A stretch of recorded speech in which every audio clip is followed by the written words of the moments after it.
यस्ता पनि मिडिया हुन्छन्। भजन मण्डलीहरूको टोली हेर्न त गुटुटु कुदेको, लामो घाँटी लगाएको छ, हिँडेको छ, वाहियात किसिमको प्रोपोगन्डा गरेको छ, रवि दाई जिन्दाबाद भन्दै हिँड्नेहरू मिडियाकर्मी हुन्छन्। र सिके राउत जसले यो देशको विखण्डन गर्नको लागि नेपाल आमालाई तथा नाम भनेको छ, यो देशको विभाजन हुनुपर्छ भनेर युएनपिओमा मधेस भन्ने एउटा कति देश पनि दर्ता गरेको छ, त्यस्तो सिके राउतलाई प्रधानमन्त्री बनाउन तयार छु भन्ने अभिव्यक्ति दिने, रविले गरेका हर कुकर्मलाई सदर गर्ने, उनले गरेका राष्ट्रघाती क्रियाकलापलाई पनि वाह क्या बात भन्ने, पैसामा बिकेका कतिपय अभियन्ता र कतिपय केही पनि राजनीति नबुझ्ने निष्पट्ट दल विरुद्ध लागेको तर केही पनि नबुझ्ने सुझबुझ नभएका कतिपय विदेशी दलालहरू, यस्ता क्रिस्चियनहरूको चर्चमा बज्ने घन्टीलाई नै चुनाव चिन्ह बनाएर चुनाव लडेको र अहिले एमसिसी एसपिपी सबैलाई बोकेर हिँडेको रहस्यमय विदेशीहरूको सवालमा धेरै काम गरिरहेको स्वर्णिम वाग्ले र एमसिसीको कट्टर समर्थक रमेश खरेललाई चुनाव उठाउने, मन्त्री बन्न 2 करोड चाहियो बाबाकी दुहाई मलाई दिनुहोस् भनेर अब झापाका व्यापारी मेडिकल व्यवसायी दुर्गा प्रसादलाई फोन गर्नुभयो। उहाँले ब्ल्याकमेलिङ गरेर ब्ल्याक मनी बटुल्दै खण्डमा कसैलाई आत्महत्यासम्म गर्न बाध्य बनाउने, विदेशी नागरिकता धारण गर्ने, एमसिसीवालाहरूलाई काँधैमा बोकेर हिँड्ने युरो अमेरिकन सेन्टरका जासुसहरू नराम्रोसँग अब नाङ्गिँदैछन्। यो आजको किस्सा हो र ब्ल्याकमेलिङको। बालुवा तस्कर, ठेकदारहरू विभिन्न ठाउँमा ब्ल्याकमेलिङ गरेको। आखिर ऋषि धवलालाई त्यसरी नङ्ग्याइएको थियो, त्यो पाप त घुमिफिरी कराउँदो रहेछ। तपाईँ दिल्लीराम खनालजीले भनिरहनु भएको छ, कृपया तपाईँले नेपालबाट एसएलसी र +2 गरेको सर्टिफिकेट देखाइदिनुहोस्, नेपालबाटै गरेको हुनुपर्छ, विदेशबाट किनेर ल्याएको वा मागेर ल्याएको हामीलाई चल्दैन भनेर। त्यही भएर अदालत सबै सेटिङ गरे, डराए भनेर एक खालको झुटो प्रोपोगन्डा स्याल यहाँ मचाएर धमिलो पानीमा माछा मार्ने र नेपालमा हिंसा फैलाउन चाहने तत्त्वहरूले टाउको उठाउँछन् भनेर अहिले अदालतले सायद विवेकपूर्ण ढङ्गले यो कुरा सोच्यो होला। प्रायः जसो आवारा छन्, उनका अन्ध समर्थकहरू प्राय अशिक्षित छन्, उनका अन्ध समर्थकहरूले देशलाई माया गर्दैनन्। एमसिसीको दलाललाई काँधमा बोकेर हिँड्न रविजी तपाईँले लाज लागेन? तपाईँ के भन्नुहुन्छ? तपाईँ राष्ट्रियताको कुरो त तपाईँ गर्दै नगर्नुहोस्। तपाईँको चिन्तन कम्प्लिटली राष्ट्रघाती हो। म यहाँबाट ठोकुवा गरेर भनिदिन्छु। एउटा कुरो त्यो। दोस्रो कुरो, लाजको पनि लाजै लजाउने गरी लाजका प्रहर्सनहरू नगरौँ भन्छु। अब अर्को कुरो, उनका समर्थकहरू कस्ता भयो भने एकदमै या त विदेशी दलाल पढ लेखेको भए पनि अर्को स्वार्थले बाँधिएका यति बेला हामी अहिलेको समसामयिक विषयवस्तुमाथि रहेर कुराकानी केन्द्रित गर्नेछौँ। खास गरी यो राष्ट्रिय स्वतन्त्र पार्टीका एकजना सांसद ढाका कुमार श्रेष्ठले जो एउटा घुस मागेको अडियो सार्वजनिक भएको छ र उनलाई चाहिँ राष्ट्रिय स्वतन्त्र पार्टीले निलम्बन पनि गरिसक्यो यो अवस्थामा र उपनिर्वाचन नजिकै गर्दा यो अडियो आउनुले चाहिँ धेरैले अब यसलाई एउटा रविको पार्टीलाई सिद्ध्याउनलाई अथवा रविलाई हराउनलाई एउटा गरिएको षड्यन्त्रको रूपमा पनि बुझेका छन् भनेर त्यसरी पनि विश्लेषण भइरहेको छ। खास गरी यसलाई चाहिँ कसरी हेर्नु भएको छ भन्ने विषयमा कुराकानी गर्छु। मसँग हुनुहुन्छ पुण्य गौतम सर, उहाँसँग कुराकानी गर्छु। नमस्कार, स्वागत छ। Thank you so much. खुसी हुनुहुन्छ होला है तपाईँ त? एकदम ह्याप्पी हुनुहुन्छ? होइन, केही जरुरी छैन खुसी अथवा दुःखको कुरै भएन। यथार्थ कुरा बाहिर आउँदा स्वाभाविक रूपमा एक ढङ्गले हामीले गरेको कुरा पुष्टि हुँदै गयो भन्ने हिसाबले हाम्रो तर्क स्थापित हुँदै गएको भए बिस्तारै अब जनताले पनि जो बुझिरहनु भएको थिएन, कतिपयलाई भ्रम थियो, त्यस्तो व्यक्तित्वहरूले पनि यथार्थ तथ्य बुझ्न पाउनुभयो। इतिहासमा रहस्यको पर्दाभित्र बसेर ब्ल्याकमेलिङ गरेर ब्ल्याक मनी बटुल्ने र कुनै कालखण्डमा कसैलाई आत्महत्यासम्म गर्न बाध्य बनाउने, विदेशी नागरिकता धारण गर्ने र यो देश विरुद्ध घात गर्ने, अहिले पनि एमसिसीवालाहरूलाई काँधैमा बोकेर हिँड्ने युरो अमेरिकन सेन्टरका जासुसहरू नराम्रोसँग अब नाङ्गिँदैछन्। उनीहरूको प्लास्टिक सर्जरी उत्रिँदैछ। देशभित्र विदेशबाट कति अरबौँ रुपियाँ कुम्ल्याएर फेरि पनि सुशासनको कुरा गर्ने, झुटा कुरा गर्ने यो तबका अहिले जसरी आएको छ यो राष्ट्रिय स्वतन्त्र पार्टीको नाउँमा र रवि लामिछानेजीको सवालमा मैले भनौँ अब अहिले त्यो ढाकाराम भन्नेलाई निलम्बनको कारबाही भयो आदि इत्यादि भनेर उहाँहरूले भनिरहनु भएको छ। ढाकारामको संरक्षक ढाकाराम चाहिँ कहाँ छ त? ढाका कुमार हो कि ढाकारामजी होस्? ढाका कुमारले नै खटाएका हुन् ढाकालाई? होइन, त्यो त एउटा कुरा के हुन्छ भने नि चलाख मान्छेहरू फ्रन्ट लाइनमा आएर आफै फोन गर्दैनन्, डिजिटल माध्यम। फेरि त्यसमा फरक कुरा छ। त्यहाँ के छ भने यो अलिकति फरक च्यानलबाट पैसा उठ्तीपुर्ती गरिदो रहेछ। त्यहाँ के रहेछ भने मन्त्री बन्नको लागि मोलतोल हुँदो रहेछ, करोडौँको सलामी दस्तुरी बुझाउनु पर्ने। हुन त त्यो पार्टीको सदस्यता शुल्क नि हेर्नुहोस् न त्यो पैसा कसरी उठाएका छन् उनीहरूले भन्ने कुरो होइन। त्यसकारण मन्त्री बन्न 2 करोड चाहियो, बाबा कि दुहाई मलाई दिनुहोस् भनेर अब झापाका व्यापारी मेडिकल व्यवसायी दुर्गा प्रसादलाई फोन गर्नुभयो उहाँले, ढाका कुमारजीले। र ढाका कुमारहरूलाई त्यस्तो काम गर्न उक्साउने ढाका कुमारहरूको सवालमा अब हामी केन्द्रित हुनुपर्छ। ती को हुन्? ढाका कुमार चाहिँ को हुन् खास? होइन, ढाका कुमारहरू अनगिन्ती छन्, धेरै छन्, यो वा त्यो अनुहारको ढाका कुमारहरू धेरै छन्। र त्यसको सरदार को हो भन्ने कुरो प्रमुख हो, किनभने त्यो पार्टीको सिइओ बोस वा एक हिसाबले भन्न पर्दा प्राइभेट कम्पनी वा एनजिओ शैलीमा चलेको त्यो पार्टी, अपवित्र रहस्यमय पार्टी, अमेरिकन स्वतन्त्र पार्टी, अमेरिकन नेसनल फ्रिडम पार्टीको कपी एन्ड पेस्ट, अनि क्रिस्चियनहरूको चर्चमा बज्ने घन्टीलाई नै चुनाव चिन्ह बनाएर चुनाव लडेको र अहिले एमसिसी एसपिपी सबैलाई बोकेर हिँडेको रहस्यमय विदेशीहरूको सवालमा धेरै काम गरिरहेको स्वर्णिम वाग्ले र एमसिसीको कट्टर समर्थक रमेश खरेललाई चुनाव उठाउने र सिके राउत जसले यो देशको विखण्डन गर्नको लागि नेपाल आमालाई तथा नाम भनेको छ, यो देशको विभाजन हुनुपर्छ भनेर युएनपिओमा मधेस भन्ने एउटा कति देश पनि दर्ता गरेको छ, त्यस्तो सिके राउतलाई प्रधानमन्त्री बनाउन तयार छु भन्ने अभिव्यक्ति दिने रवि लामिछानेको बारेमा उनको असलियत, उनको असली चरित्र, उनको सबै फन्डाहरू अब बिस्तारै उनले गरेको कलाकारिता, जस्तो अहिले तपाईँले अस्ति नै श्रवदान नामक फिल्मको सुटिङ गरे, अहिले इमोसनल ब्ल्याकमेलिङ गरिरहेका छन्, एक थाल भात पस्किन्छ अनि 10 वटा क्यामेराले खिच्छ, ए बाबा उनी त्यसरी जनताको घरमा खान्थे भने सुटुक्कै जान्थे। त्यस्तो दृश्यहरू नखिच्न पनि सकिन्छ, त्यो खिच्नु जरुरी हुँदैन। र यो जुन देखावा जति पनि छ नाटकीय कामहरू, यसले अब उनको कुकर्म ढाकछोप गर्न सक्दैन, यो पर्दा हुन सक्दैन। उनका कलाकारिता फन्डा र उनले पालेका केही, उनको हड्डीमा रमाएका केही सञ्चारकर्मी भनौदाहरू, यिनीहरूको पनि अब सम्पत्ति शुद्धिकरण र जाँच हुनुपर्छ। र यिनीहरू लाखौँमा बिकेर त्यहाँ प्रचार सामग्री तयार गर्न, झुटा सामग्री तयार गर्न हिँडिरहेका छन् र कतिपय आफ्नै मनलाई सस्तो लोकप्रियताको लागि ढाँटिरहेका, कतिपय हन्डीमा रमाएर जनता विरुद्ध झुसियो डकारने केही कथित अभियन्ता र वक्ताहरू समेत यो कुकर्ममा संलग्न छन्। किनभने मैले तपाईँलाई यहाँ नाम भन्दिनँ, जति पनि रविजीको समर्थन गर्नेछन् उनकै पार्टी निकट एकजना वकिलदेखि दर्जनौँ मान्छे, युवराज सफलले पनि भन्नुभयो, हुन त युवराज सफल र मेरो विचार दृष्टिकोण फरक छ, उनी अर्कै किताका मान्छे, म अर्कै किताको मान्छे हुँ, तर उनले एउटा कुरो भनेका थिए नि, ठ्याक्कै त्यस्तै मलाई पर्यो। जति पनि म रवि लामिछानेको बारेमा यथार्थ कुनै पूर्वाग्रह द्वेष नराखिकन रवि लामिछानेलाई रूपान्तरण गर्न सकिन्छ कि भनेर, उनका कुकर्महरू सच्याउन सकिन्छ कि, उनको पार्टीका जुन गलत दृष्टिकोणहरू विचारहरू सच्याएर उनलाई करेक्सन गरेर पोलिटिकल मार्गमा हिँडाउन सकिन्छ कि, भ्लादिमिर जेलेन्स्की बन्ने सङ्कल्प लिए पनि नेपालीकरण गर्न सकिन्छ कि भनेर हामीले सतत प्रयत्न गर्दाखेरि क्रिटिकल क्रिटिसिजम गरियो। मैले तपाईँलाई भनिहालौँ कि विन्स्टन चर्चिलको भाषामा भन्नुपर्दा बढी देवत्वकरण भयो भने त्यो व्यक्ति अपराधतर्फ प्रवृत्त हुन्छ भने जस्तै उनका दिन दुगुना रात चौगुनाको दरले घमण्डहरू बढ्दै गयो, अहङ्कार बढ्दै गयो, मैले जे गरे पनि हुन्छ, जसो गरे पनि हुन्छ भन्ने टाइपको उनको अहङ्कारको स्रोत भनेको चाहिँ यही, उनलाई अनावश्यक रूपमा जे गरे पनि, अब तपाईँले अस्ति भिडियो हेर्नुभयो न, 40 वटा स्वास्नी ल्याए पनि हुन्छ, उसले मान्छे मारे पनि केही हुँदैन, उनले जे गरे पनि हुन्छ, हामी उनलाई नै सपोर्ट गर्छौँ भन्ने यस खालका, किनभने तपाईँलाई थाहा छ नेपालमा माओवादी गुन्डा आवारा लफङ्गाहरू पनि सोसियल मिडियामा आउँछन्, लाखौँ मान्छे जेलमा छन्, लाखौँ मान्छे फट्याइगिरी गर्छन्, लाखौँ धुर्तहरू छन् यहाँ, हो त्यही लाखौँ मान्छे मध्ये लाखौँ मान्छेहरू दीपक राजगिरीले छक्का पन्जामा देखाए जस्तै सेटिङ गरेर, अहिले तपाईँलाई थाहा छ यो बेलामा रवि लामिछानेका साइबर स्याल, सेना, बुवासा जे भन्नुहोस्, तिनीहरू कोठामा बसेर हजारौँ कम्प्युटरबाट जहाँ रवि लामिछानेको यो ब्ल्याकमेलिङ, रवि लामिछानेको पार्टीको ढाका कुमारले ब्ल्याकमेलिङ गरेको भिडियो छ, त्यहाँ जम्मै गुड वक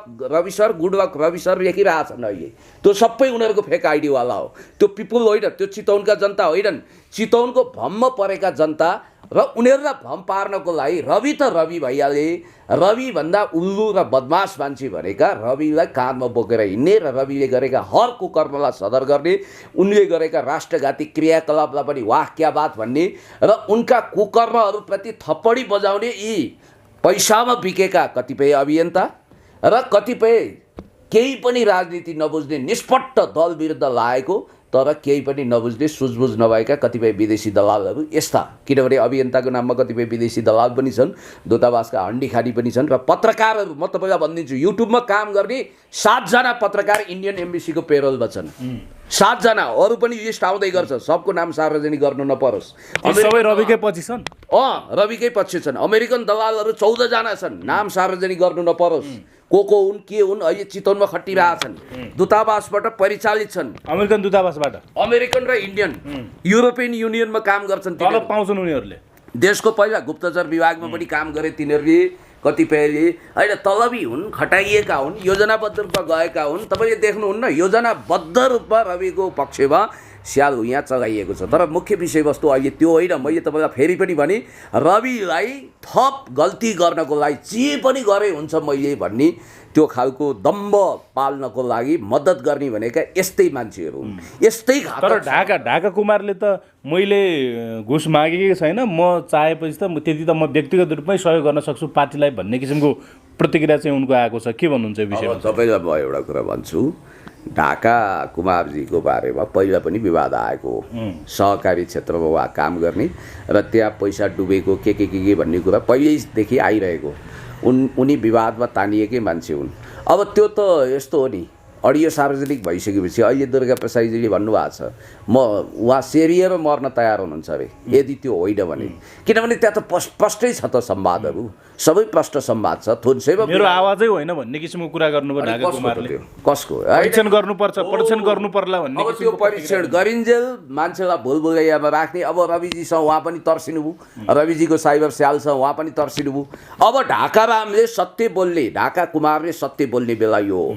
हुन त ढाकालाई संरक्षण गर्ने ढाकाहरूको पनि हुलिया खोलिसकेको छ। मैले तपाईँलाई एउटा कुरो भनौँ, अरू कुरो छोडिदिनुहोस्, म तपाईँलाई मर्नु अगाडि मान्छेले झुटो बोल्दैन भनिन्छ, एउटा अडियो देखाउन चाहन्छु। यो आजको किस्सा हो र ब्ल्याकमेलिङको। बालुवा तस्कर, ठेकदारहरू विभिन्न ठाउँमा ब्ल्याकमेलिङ गरेको। आखिर ऋषि धवलालाई त्यसरी नङ्ग्याइएको थियो। त्यो पाप त घुमिफिरी कराउँदो रहेछ, तपाईँले देखिहाल्नुभयो। यो कुमालेको चक्र के भगवान् छन् भनेर कतिपयले भन्छन् नि, त्यतिकै भनेको होइन के। यी कुराहरू छर्रङ्गै देखिन्छ। र आत्महत्या गर्नु अगाडि कोही पनि मान्छेले झुटो बोल्दैन। र यो कस्तो कानुन हो जहाँ आत्महत्या गर्नेले रवि लामिछानेको कारण आत्महत्या गर्न बाध्य भई भने आत्महत्या दुरुत्साहन अन्तर्गत उनलाई केस चल्यो तर सजाय भएन भनेपछि अदालत उनीप्रति अतिरिक्त कृपालु कुन स्रोतबाट भयो, कुन विदेशी देशी तागतको आडमा? किनभने यिनीहरूले विदेशीहरूबाट पनि प्रशस्त पैसा उठाएका छन्, विदेशमा बस्ने नेपालीबाट पनि उठाएका छन् र यो देशमा धेरै मानिसहरूसँग अरबौँ रुपियाँ उठाएका छन्। त्यही भएर रवि लामिछानेको करोडौँको बङ्गला, शान शौकत, गाडी, यसको स्रोत त्यही हो। अनि त्यसपछि राजकोट हस्पिटलवाले के भन्नुहुन्छ नि, त्यसको लागि उठेको करोडौँको हिसाब किताब पनि गोलमाल छ भनेर भन्छन् मान्छेहरू।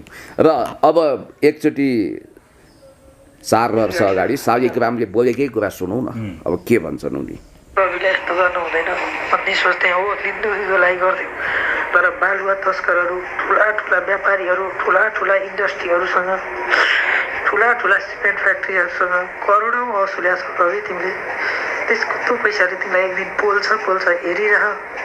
अष्टमी गुरुङको ल्याउँदा अष्टमी गुरुङ अब द्याट्स अल। मैले भन्न खोजेँ जस्तो रवि लामिछानेजीको विषयमा कुरा गरौँ अलिकति, एकचोटि फेरि खोतौँ उहाँको बायोग्राफी।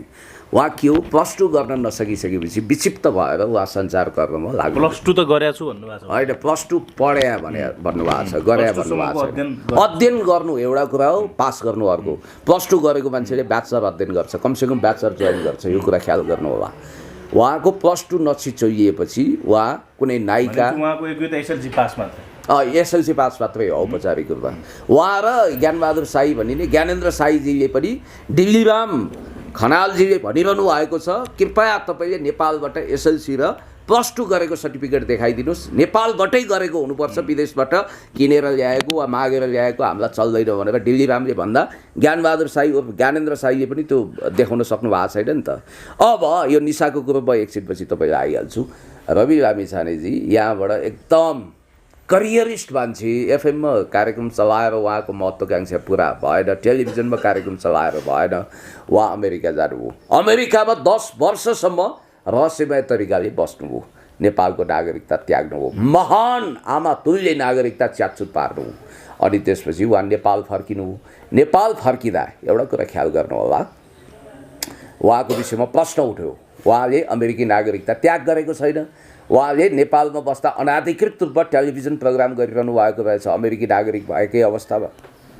अनि त्यो विषयमा प्रश्न उठिसकेपछि ल मैले नागरिकता त्यागेँ भन्नुभयो। तर औपचारिक रूपमा अमेरिकी नागरिकता त्याग गरेको रहन्छ र अमेरिकी नागरिक भएकै अवस्थामा नेपाली र अमेरिकी दुवै राजधानी एकसाथ प्रयोग गर्नुभएको रहेछ, दुवै पासपोर्ट। अनि अहिले आएर उहाँले के भनिदिनु भयो, मैले नेपाली नागरिकता लिँदाखेरि मैले निसा पेश गरेको छु भन्नुभयो। अब यहाँ भइदियो के भने उहाँले निसा कसरी पेश गर्नुभयो। एउटा कुरो म तपाईँलाई भन्छु, जस्तो अमेरिकी कानुन अनुसार उहाँका छोरीहरू स्पेसली जुन ल्याटिनो युवतीबाट जन्मिएको छोरी सायद 4-5 वर्ष कि भएन होला, त्यो 18 वर्ष नपुगिकन एडल्ट नबनिकन त्यहाँबाट नागरिकता त्याग गर्ने कुरो सायद धेरै गाह्रो छ भनिन्छ। एउटा कुरो किनभने त्यसको जिम्मेवारी र दायित्व बोध लिनुपर्ने हुन्छ एउटा। दोस्रो कुरो के छ भने उहाँको अमेरिकी अदालतमा केस छ, त्यो केस नसल्टिएसम्म अमेरिकाले नागरिकता त्याग्ने पर्मिसन दिँदैन भनिन्छ। अर्को कुरो मैले तपाईँलाई भनिहालौँ कि जस्तो उहाँले निसा त्याग गरेको कुरो कुनै पनि अमेरिकी निकायले, स्टेट डिपार्टमेन्ट, दूतावासले अहिलेसम्म त्यो आधिकारिक जानकारी कसैले पनि दिएको छैन। रवि जस्तो चलाख मान्छे, जसरी ज्ञानबहादुर साई उर्फ ज्ञानेन्द्र साई जस्तो महाचतुर मान्छेले सर्टिफिकेट उहाँको एसएलसी र +2 को योग्यताको विवाद भइसकेपछि उहाँले नेपालबाट गर्नु भएको छैन भनेर डिल्लीराम खनाल जस्ता मानिसहरूले भनिसकेपछि जसरी उहाँले यदि थियो भने 1 सेकेन्ड पनि विलम्ब नगरिकन देखाउनुहुन्थ्यो नि, त्यसै गरी रविको निसा थियो भने जुन दिन युवराज सफलले अथवा हामीले प्रश्न उठायौँ त्यो दिन उहाँले देखाउनुहुन्थ्यो, फेसबुकमा हाल्नुहुन्थ्यो, सारैतिर देखाउनुहुन्थ्यो। अब अदालतले अहिले के गर्यो भने हरि फोयालज्यूको, माननीय श्रीमान न्यायाधीश न्यायमूर्ति हरि फोयालजीको इजलासले 15 दिने निसा पेश गर्ने म्याद दिएको छ उहाँलाई। कारण देखाउ आदेश पनि सँगसँगै जारी भएको छ। त्यो अब फेरि पूर्ण पाठमा के छ भने राजधानीको विषयमा सम्पूर्ण रूपमा अध्ययन गर्नुपर्छ र अनुसन्धान गर्नुपर्छ भन्ने छ। प्रहरीले एक ढङ्गले राज्यबाट प्रभावित भएर माथिको आदेश भनेर कहाँको आदेश हो, देशी विदेशी कहाँको आदेश आयो, उसले क्लिन चिट दिने खालको प्रतिवेदन तयार गर्यो।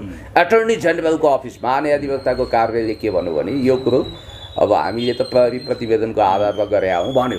त्यसमा चोखिने काम महान्यायाधिवक्ताले गरिसकेपछि महान्यायाधिवक्ता र नेपाल सरकारलाई विपक्षी बनाएर रवि लामिछानेजी विरुद्ध उजुरी भयो सर्वोच्च अदालतमा। अनि सर्वोच्च अदालतले अब राजधानीको पनि एकदमै अनुसन्धान गर्ने भयो। यो 15 दिन मान्छेलाई के भ्रम रहेछ भने 15 दिन भनेको त उहाँको 21 गते आदेश आएको, त्यसको 15 दिन भनेको 10 गते नपुग्दै त्यो 15 दिन पुग्छ भन्ने। तर साथीहरू बाटोको म्याद भनेर यिनीहरूले 7 दिन लिङ्गरिङ गर्छन्, त्यसपछि चुनाव भइसक्छ। अर्को कुरो कुलिङ पिरियड 90 दिनको हुन्छ। कुनै पनि यदि नागरिकता निसा पेश गर्दै यदि नागरिकता लिएको हो भने पनि कुलिङ पिरियड 90 दिनको हुन्छ। त्यो कुलिङ पिरियड तपाईँलाई म सम्झना गराउँछु। जस्तो माघ 15 गते उहाँले राज्यलाई नागरिकता त्याग गरेको आधिकारिक जानकारी दिनुभयो। अरूले पो विभिन्न माध्यमद्वारा पाए, राज्यले अदालतले आधिकारिक रूपमा कति कतै पायो भन्दा यदि त्यागेको हो भने है, अब यहाँ निशानी फेक छ भन्ने, नक्कली छ भन्ने कुरा आइसकेको छ। अब त्यसमा उहाँ बोल्नु भएको छैन, मौनम स्वीकृति लक्षणम जस्तो चुपचाप स्वीकारे जस्तो देखिन्छ। मैले तपाईँलाई के भनौँ भने यदि निशानी छ भने पनि उहाँले त्यागेको मिति भनेको माघ 15 गते मानिने हुनाले वैशाख 15 गते यदि निर्वाचन हुन्थ्यो वैशाखको 16 गते भने 90 दिन गुज्रिन्थ्यो। वैशाख 10 गते हुने हुनाले कुलिङ पिरियड अहिले अदालतले आदेश दियोस्, यो कुलिङ पिरियडमा उहाँले कुनै पनि चुनाव लड्न, राजकीय पदमा नियुक्त हुन पाउनुहुन्न, नेपाली नागरिकले पाउने सुविधा पाउनुहुन्न भनेर रिट दायर गर्नेहरूले त्यो आदेश मागे। तर अदालतले किन नदिएको होला भने अदालतले परिस्थिति बुझ्यो। र कतिपय मान्छे के भन्छन् भने रवि लामिछानेजीलाई अहिले चुनाव लड्न नदिँदा लहेर उसको ख्यातिबाट तर्सिएको, उसले क्लिन स्विप हान्थ्यो रवि लामिछानेले चारैतिर जित्थे। त्यही भएर अदालत सबै सेटिङ गरे, डराए भनेर एक खालको झुटो प्रोपोगन्डा स्याल यहाँ मचाएर धमिलो पानीमा माछा मार्ने र नेपालमा हिंसा फैलाउन चाहने तत्त्वहरूले टाउको उठाउँछन् भनेर अहिले अदालतले सायद विवेकपूर्ण ढङ्गले यो कुरा सोच्यो होला कि चुनाव चाहिँ लड्ने एक मौका दिउँ भन्ने लाग्यो होला। हुन त आदेश के आउँछ, अन्तिम आदेश अझै आइसकेको छैन। अझै पनि यो सम्भावना छ 90 दिनको कुलिङ पिरियड तपाईँले व्यतीत गर्नुपर्छ, अहिले त चुनाव लड्न पाउनुहुन्न भन्न पनि सक्छ अदालतले। अन्तिम आदेश आइसकेको छैन भन्ने कुरा छ। तर एउटा कुरा चाहिँ निर्वाचन आयोगले त अब के कारणले, के प्रभावमा, के दबावमा त्यो खारेज गर्यो होइन। अब उजुरीकर्ताहरूको उजुरी मलाई थाहा छैन। तपाईँलाई यति कुरा भनौँ, अब त रवि लामिछानेले चुनाव जित्नै हुन्न। अब झन् परिस्थिति अर्कै भयो। अब झन् जित्छन् भन्छन् कसरी यस्ता हाइपोथेटिकल होइन, झन् इमोसनल्ली अब मान्छेहरू अझ धेरै अट्याच हुन्छ। होइन यस्तो भयो भने त नेपाल डुबिगयो नि। जति विकृति सहानुभूतिको भोट आउँछ। होइन जति विकृति विसङ्गति बढ्यो त्यसलाई समर्थन गर्दै जाने भने त नेपाल त फेल्ड स्टेट, मल्टिपल अर्ग्यान फेलियरमा जान्छ। जस्तो तर जनताले त यसलाई त फसाउने षड्यन्त्रको रूपमा बुझे। उनका अन्ध समर्थकहरू प्राय जसो आवारा छन्, उनका अन्ध समर्थकहरू प्राय अशिक्षित छन्, उनका अन्ध समर्थकहरूले देशलाई माया गर्दैनन्, उनका अन्ध समर्थकहरू गुन्डागर्दीमा विश्वास गर्छन्। माओवादी, गुन्डा, आवारा, लफङ्गा, फन्टुस मान्छेहरू त्यो जमातमा धेरै जसो देखिन्छन्, जसको भाषा हेर्दै तपाईँ पत्ता लगाउनुहुन्छ कि यिनीहरू विद्वानहरू पनि छन् नि। स्वर्णिम वाग्ले जस्ता बिकाउ विद्वानहरू पनि छन्, एमसिसीका दलालहरू पनि छन्। एमसिसीको दलाललाई काँधमा बोकेर हिँड्न रविजी तपाईँले लाज लागेन? तपाईँ के भन्नुहुन्छ? तपाईँ राष्ट्रियताको कुरो त तपाईँ गर्दै नगर्नुहोस्। तपाईँको चिन्तन कम्प्लिटली राष्ट्रघाती हो। म यहाँबाट ठोकुवा गरेर भनिदिन्छु। एउटा कुरो त्यो। दोस्रो कुरो, लाजको पनि लाजै लजाउने गरी लाजका प्रहर्सनहरू नगरौँ भन्छु। अब अर्को कुरो, उनका समर्थकहरू कस्ता भयो भने एकदमै या त विदेशी दलाल पढ लेखेको भए पनि, अर्को स्वार्थले बाँधिएका पढ लेखेका मान्छे पनि मूलधारका दलबाट अवसर नपाएपछि यताबाट ढोक्सा थाप्यो भने केही पर्छ कि, खोगामा माछा पर्छ कि, रविजीको पार्टीले भोलि पद दिलाउँछ कि भनेर कुण्ठित मान्छेहरू, कुण्ठित बौद्धिकहरू पनि अहिले त्यता आयाराम गयाराम शैलीमा गएको मैले देखेँ। अनि अर्को कुरो, उनका अन्ध समर्थक गरेर रविले जे गरे पनि हुन्छ, पासपोर्ट नागरिकताको सवालमा गल्ती गरे पनि हुन्छ, ब्ल्याकमेलिङ त्यो पार्टीले ब्ल्याकमेलिङ गरे पनि हुन्छ, जे गरे पनि सदर छ।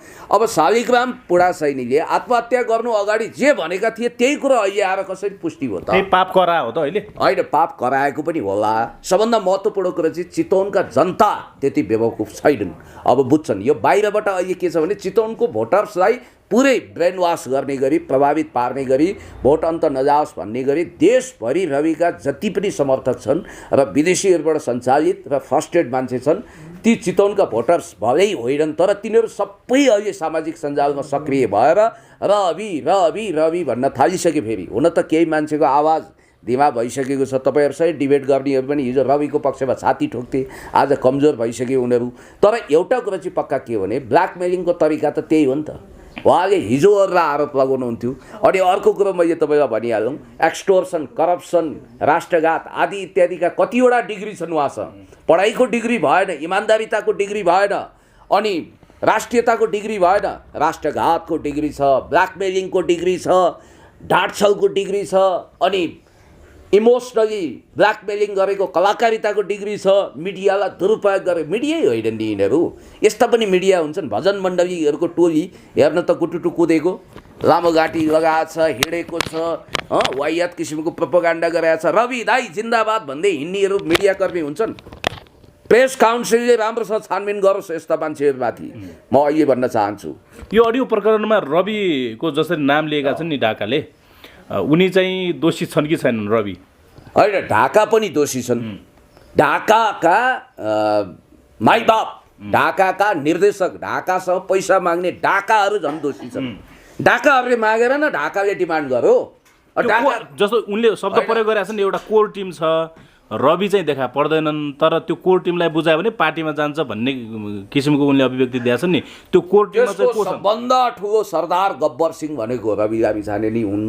अब तल तलका साम्बाहरू अरे हो भाइ भनेर सम्बोधन गर्ने साम्बाहरू अनेक होलान्। यसमा फेरि मुकुल ढकाल रहेनछन्, कोर टिममा मुकुल ढकाल छैनन् भन्ने कुरा गरे। को छन्, को छैनन्, अब मलाई थाहा छैन।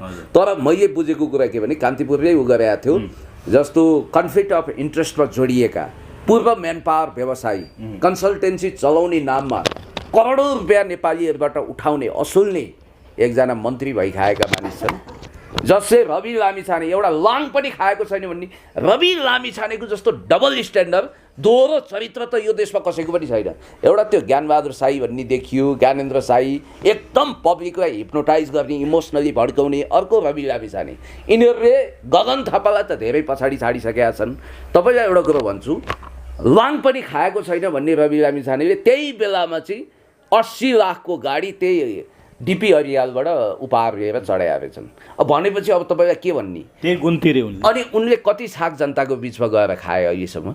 मिडियामा देखाएको त्यही 1-2 छाक अहिले चुनाव हिँड्दा जो पनि खान्छ क्या। दलका नेता त कमल थापा चुनाव लड्दा अब कमल थापालाई राम्रो भन्ने त्यो मकवानपुरमा त्यो तामाङ बस्तीमा पुरै ढिँडो खाएर गुन्द्रुक खाएर जनतालाई दुःख दिएर होइन सुन्नु न, दुःख दिने भन्दा पनि एउटा कुरो के भने गाउँ बस्तीमा हिँडेपछि 5 स्टारबाट सर्भ गरेर खाने कुरो भएन। अब फेरि अर्ग्यानिक फुड खोज्दै अहिले त कल्चर कस्तो सुरु भयो भने होटलमा अजिनामोटो होला, होटलको खाना हाइजेनिक हुँदैन, अब सुगर बढ्ला भनेर गाउँघरको अर्ग्यानिक खाना खाएका हुन् उनले। अर्ग्यानिक खाना खाएको त्यसलाई कलाकारिता गरेर कस्मेटिक गरेर रोनी बनाएर कुन चाहिँ केटी आउँछ च्याप्प समाउँछ, कुन चाहिँ आइमै आउँछ 40 जना उसले बिहे गरे पनि हामीलाई हुन्छ भनेको छ। हो यो प्रकारले अहिले भाडाका मानिस देशभरिबाट त्यहाँ जुलुस लगाउनको लागि गाडी भाडाका मानिस अब त्यहाँ जाने सजिलो कस्तो, केही किलोमिटर छ नि त, उनीहरूसँग त गाडी छ, घोडा छ, पैसा छ, साधन छ, स्रोत छ, के गुरुङ के विदेशबाट पैसा उठाइरहेछन् भरमार। अनि यिनीहरू विदेशी पैसा पनि एमसिसी वालाहरूको पनि त्यत्तिकै होला। तनहुँ जाने चट्ट पर्यटक हुने, होटल भर्ने, ड्याङ त्यहाँ जुलुसमा भाग लिने, त्यही जुलुस त्यहाँ आउने, अनि उहाँ बाह्र जाने, अनि मिडिया कर्मीहरूको लागि भनेर छुट्टै होटल रिजर्भ। अनि यिनीहरूले के गरिरहेछन्, जति पनि यिनीहरूको मैले यो कुरा भन्नुपर्छ, खाइ खुराकी छ सबै रवि लामिछानेको टिमले बिल पेमेन्ट गरेको छ। तपाईँहरूलाई चाहिँ निम्ता आएन होला, सायद तपाईँहरू कन्साइन्समा जज गर्ने इमान्दार आफू देशलाई माया गर्ने पत्रकारहरूलाई चाहिँ निम्ता आउँदैन। जो बिकाउ छन् तिनीहरूलाई लटालट अहिले कुपन छ, होटल फ्री छ, खानपिन फ्री छ, पैसा छ, टोकन मनी छ। र त्यहाँ शर्त के छ भने रवि लामिछाने विरुद्ध, स्वर्णिम वाग्ले विरुद्ध, रमेश खरेल विरुद्ध कुनै पनि भिडियो हाल्न पाइँदैन। शर्तबन्दी छ, पैसाले बिकिसके र तिनीहरूलाई डबल पेमेन्ट छ, दूतावासबाट पनि पाउँछन्, कतिले भत्ता पाउँछन्। यो कुरो मैले भन्नै पर्यो। र तिनीहरूलाई 4वटा असाइनमेन्ट दिएको छ, पुण्य गौतमलाई हदै बदनाम गर्नु, पुण्य गौतम जस्ता मान्छेहरूलाई, र जति पनि राष्ट्रवादी मिडिया छ र त्यो मिडियालाई पनि पुरै डिप्रेसनमा पर्ने गरी एट्याक गर्नु र उनीहरूलाई रिपोर्ट गर्नु। अब तपाईँहरूको च्यानलमा रिपोर्ट गर्छन् यिनीहरूले के गर्छन् भनेपछि यो गिद्धहरूको झुन्ड, यो अपराधीहरूको झुन्ड, यो देशद्रोहीहरूको झुन्ड, यो अनपढहरूको झुन्ड र उनलाई समर्थन गर्ने अधिकांश मिडिया कर्मीहरूको योग्यता एसएलसी र त्योभन्दा पनि तल छ। त्यसकारण कस्ता मान्छे नाचगान, अब हेर्नुहोस्, अब युट्युबर मिडिया कर्मी भनेका छन्, नाचगान गरेका छन्, न कलाकार हुन् ती, न पत्रकार हुन्, न के हुन्, के हो त तिनीहरूको हैसियत? भ्युजको लागि जे पनि गरिदिने, पैसा कमाउने मौसम हो। एकातिरबाट रविबाट पनि थाप्ने, रविका मान्छेहरूबाट, अर्कोतिर दूतावासबाट पनि भत्ता थाप्ने। मैले बुझेँ एकजना यहाँ उम्मेदवार रहेछन्, त्यो उम्मेदवारसँग 3 लाख रुपियाँ लिएछन् भिडियो बनाउँछु भनेर, अनि सागर ढकालको प्रचार गर्न गएछन्। यस्ता मान्छेहरू पनि छन् र यस्ता लामाघाटीहरूले पुण्य गौतमको इज्जतमाथि हाँसेर खेलबाड गर्दैमा केही पनि हुँदैन। सतहमा कुरा आइसकेको छ र यो ब्ल्याकमेलिङको भागभण्डा तिमीहरू जस्ता, तिमीहरू युट्युबर पनि होइनौ, तिमीहरूको हैसियतै छैन, तिमीहरूको भागमा कति आउँछ एक दिन जनताले यो पनि हेर्नेछन्। ओके, हस्, थ्याङ्क यू सो मच। तपाईँलाई धेरै धेरै धन्यवाद। तपाईँलाई पनि धेरै धेरै धन्यवाद दिन्छु। र यो पाटो पक्ष खुल्दै जान्छ र अब के हुन्छ भने निशा पेस गर्न नसकिसकेपछि के हुन्छ याद गर्नु होला।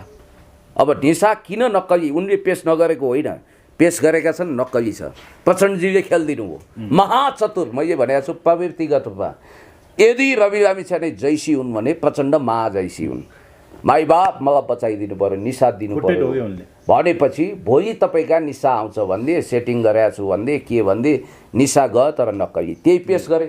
अब जसरी ज्ञानबहादुर साई उर्फ ज्ञानेन्द्र साईले सर्टिफिकेट देखाउन मिल्दैन नि, +2 एसएलसीको देखाएपछि फसिन्छ नि होइन, त्यसै गरी रवि लामिछानेले निशा देखाउन नमिल्ने हो। निशा ओरिजिनल छैन, छ भने देखाउनु पऱ्यो नि, देखाइहाल्नुहुन्थ्यो नि, अहिले पनि देखाउनुहोस्, छ त छैन। अब नभएपछि एउटा नाटक हुन्छ, मुसाले खायो भन्ने हो कि निशा राखेका थिएँ, अब भनिदिए फेरि पत्याइहाल्छन्।